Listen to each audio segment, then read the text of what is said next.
هذه شيلة من كلمات الشاعر محمد لقرن أبو طيف القميشي، أداء المنشد محمد صالح الكلدي، حصريا على قناة الفن اليمني.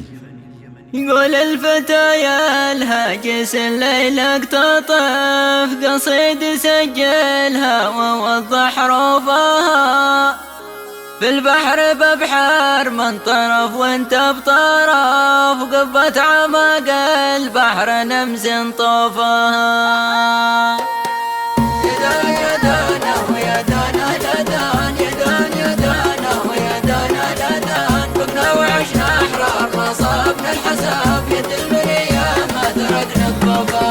قول البداية الهاجس ليلك تطف قصيد سجلها ووضح حروفها في البحر ببحر من طرف وانت بطرف قبة عمق البحر نمس طوفها. كل البداية الهاجس الليلة تقف راسي مع بفكار دارت قنوفها سبات تتفتح معي داخل ملف وهي مغلقة لكن حبت شوفها.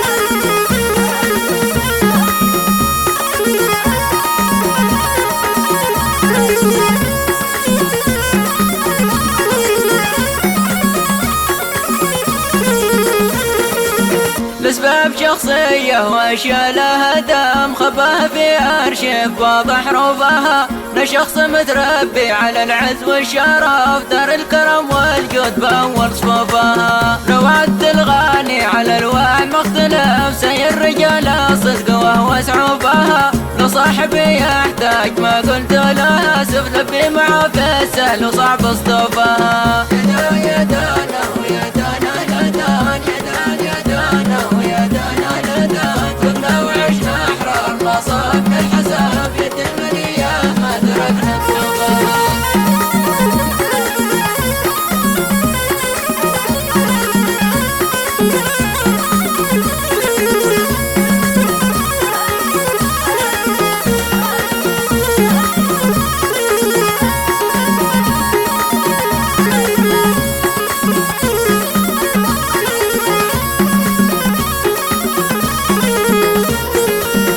جار وقتي والزمن جار بالعجان مشي مع الايام ننطح ظروفها ساعة نسلف وساعة نستلف نمشي مع الايام نطعم طوفها. عزيزين ما احتاجنا ولا يوم نعترف حاجة احد ولا شك نجفوفها على الله نتوكل ونبقى على العفاف ثريا نفوس العزم اللي يرفوفها.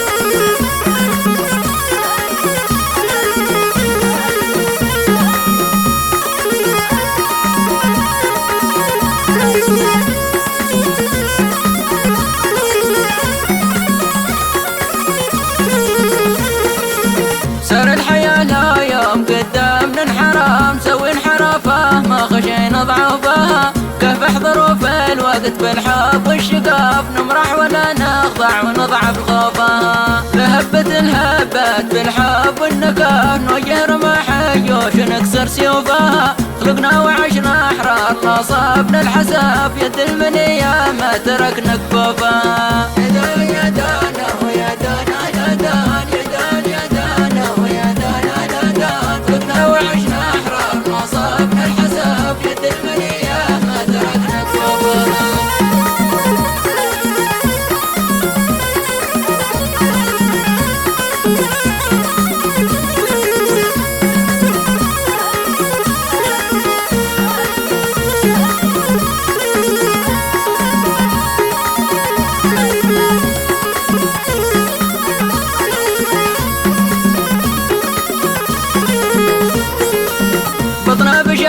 الصبر عن جهل ونزاف، صمدنا نهار الحرب شبت شعوبها، ذي قال ان العز في بابنا ضعاف، شوف نظرته ما قد تخطى دفوفها، نعاش في حضن الهنا عيش التراف، عليه الصعايب مستحيل يلوفها، خلقنا سوا لكن في الطبع نختلف، كل على اصله ويعرف صوفها، خذنا عبر ودروس في الصاح والسراف، هذه هي الدنيا واحنا ضيوفها، تمت القوى في كل ما نور انتصاب، ذكر النبي ما زاد ذكر طيوفها.